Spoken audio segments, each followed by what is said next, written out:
we are going to discuss our report in operating system. Um, as to start, we are here. Priority scheduling with sample computation. The priority scheduling is a kind of CPU scheduling algorithm where the process that wait for the CPU are scheduled according to their priority. The SJF algorithm is special case of the general priority scheduling algorithm. A priority is associated with each process, and the CPU is allocated to the process with the highest priority. Equal priority process are scheduled in FCFS. Algorithm is simply priority algorithm where the priority P is the inverse of the predicated next CPU burst. The larger the CPU burst, the lower the priority, and vice versa. Priorities are generally indicated by some fixed range of numbers, such as 0 to 7 or 0 to 4095. However, there is no general agreement on whether 0 is the highest or lowest priority. Some systems use low numbers to represent low priority. Others use low numbers for high priority. We use as low numbers represent rep, represent high priority.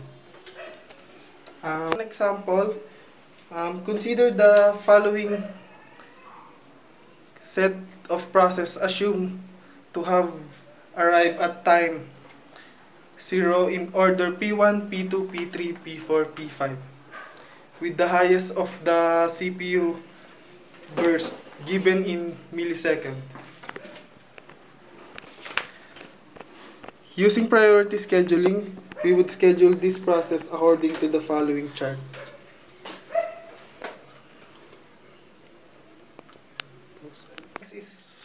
The next topic will be discussed as by Ferdi. The next priorities is priorities can be defined either internally or externally. Internally defined priorities use some measurable quantity or quantities to compete the priority of a process.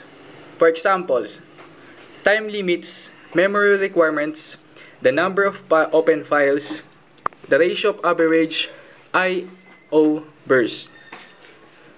To average CPU bursts have been used in computing priorities. Externally, priorities set by criteria outside the OS, such as the importance of the process, the type of amount funds being paid for computer use, the department sponsoring the work, and other open political factors. Priority scheduling can be either preemptive or not preemptive. When a process arrives at the ready queue, its priority is compared with the priority of the currently running process. A preemptive priority scheduling algorithm will preempt the CPU if the priority of the newly arrived process is the higher than the priority of the currently running process. A non-preemptive priority scheduling algorithm will put the new process at the head of the ready queue. With priority scheduling algorithms is indefinite blocking or starvation. A process that is ready to run but waiting for the CPU can be considered blocked. A priority scheduling algorithm can leave some low priority processes waiting indefinitely. In a heavily loaded computer system, a steady stream of higher priority processes can prevent a low priority process from ever getting the CPU. It is often convenient to group processes into priority classes and use priority scheduling among the classes, but round-robin scheduling within each class. Figure 5.9 shows a system with 4 priority classes. The scheduling algorithm is follows. As long as there is runnable process in priority class 4, just run each one of the quantum, round-robin fashion, and never bother with lower priority classes. If priority class 4 is empty, then run the class 3. Processes round-robin if classes 4 and 3 are both empty. Then run class 2, round-robin, and so on. If priorities are not adjusted occasionally, lower priority classes may all starve to death. Figure 5.9. This topic reporter is Vincent Alolor. My topic for today is about Solaris process scheduling. In Solaris, highest priorities are scheduled first. Kernel thread scheduling information can be revealed with PS-ELCL. A process can exist in one of the following states: running, sleeping, or ready. Kernel threads model. The Solaris 10 kernel threads model consists of the following major objects. Kernel threads. This is what is scheduled/executed on a process. User threads. The user level thread state within a process. Process. The object that tracks the execution environment of a program. Lightweight process or LWP. Execution context for a user thread. Associates with a user thread with a kernel thread. In the Solaris 10 kernel, kernel services and tasks are executed as kernel threads. When a user thread is created, the associated LWP and kernel threads are also created and linked to the user thread. Priority model. The Solaris kernel is fully preemptible. This means that all threads, including the threads that support the kernel's own activities, can be deferred to allow a higher priority thread to run. Solaris recognizes 170 different priorities, 0 to 169. Within these priorities fall a number of different scheduling classes. Timeshare. This is the default class for processes and their associated kernel threads. Priorities within this class range from 0 to 59 and are dynamically adjusted in an attempt to allocate processor resources evenly. IA or interactive.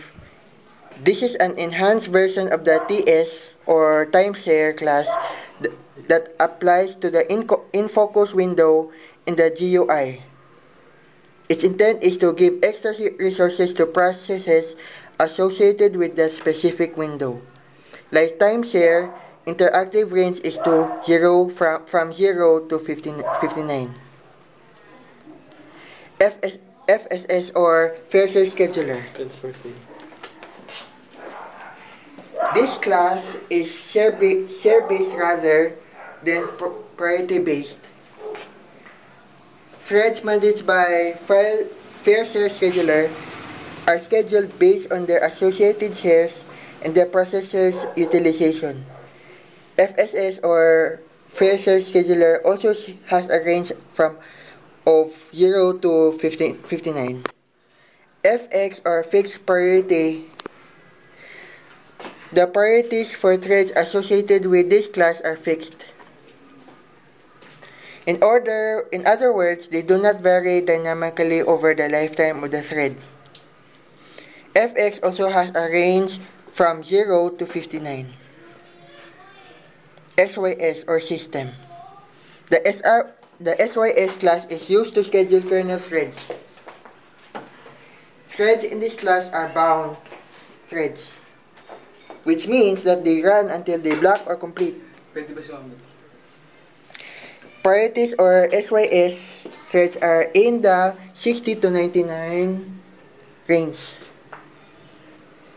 RT or real-time.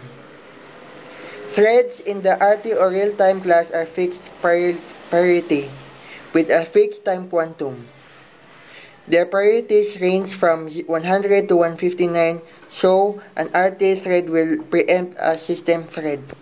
Of these, FSS and FX were implemented in Solaris 9. An extra cost option for Solaris 8 included the SHR share-based class, but this has been subsumed into FSS. Fair Share Scheduler. The default time-sharing scheduling class in Solaris attempts to allow each processes on the system to have relatively equal CPU access. The NICE command allows some management of process priority, but the new Fair Share Scheduler allows more flexible process priority management that integrates with the project framework. Each project is allocated a certain number of CPU shares via the project CPU shares resource control. Each project is allocated CPU time based on its CPU shares value divided by the sum of the CPU shares value for all active projects. Anything with a 0 CPU shares value will not be granted CPU time until all projects with non-zero CPU shares are done with the CPU. To the maximum number of shares that can be assigned to any project is 65,535. In details, time slicing for TS and IA. TS and IA scheduling classes implement an adaptive time slicing scheme that increases the priority of input-output bound processes that at the expense of compute bound processes. The exact values that are used to implement this can be found in the dispatch table. To examine TS dispatch table, run the command dispadmin-c ts-g. If units are not specified, dispadmin reports time values in MS. The following values reported in the dispatch table. TS quantum. This is the default length of time assigned to a process with the specified priority. TSTQEXP. This is the new priority that is assigned to a process that uses its entire time quantum. TSSL pret. The new priority assigned to a process that blocks before using its time quantum. TS max wait. If a thread does not receive CPU time during a time interval of max wait, its priority is raised to TSL wait. Solaris handle callouts with a callout thread that runs at maximum system priority, which is still lower than any RT thread. RT callouts are handled separately and are invoked at the lowest interrupt level, which ensures prompt processing. Priority inheritance. Each thread has two priorities, global priority and inherited priority. The inherited priority is normally 0 unless the thread is sitting on a resource that is required by a higher priority thread. The priority of a process can be adjusted with prio CNTL or NICE, and the priority of an LWP can be controlled with prio CNTL. Real-time issues. Streams processing is moved into its own kernel threads, which run at a lower priority than RT threads. If an RT thread places a streams request, it may be serviced at a lower priority level than is merited. Real-time process also lock all their pages in memory. This can cause problems on a system that is under-configured for the amount of memory that is required. According to Solaris, the first 0 to 659, 0 to 15 among them is the interrupts. The first interrupt, which is 0, is the internal clock. The first interrupt, keyboard. Second, programmable in cascade to RRQ. The fourth interrupt is COM2 or COM4 communications port. The fifth interrupt is the COM1 or COM3 communication port. 5 is pre. The 7th is floppy disk controller. 8 is the LPT printer port. Real-time clock. 9 is the free. 10 to 11 is also free. 12 is PS2 mouse port free. 13 is numeric data processor or MATCO processor. 14 is primary hard drive controller IDE. 15 is the secondary hard drive controller IDE.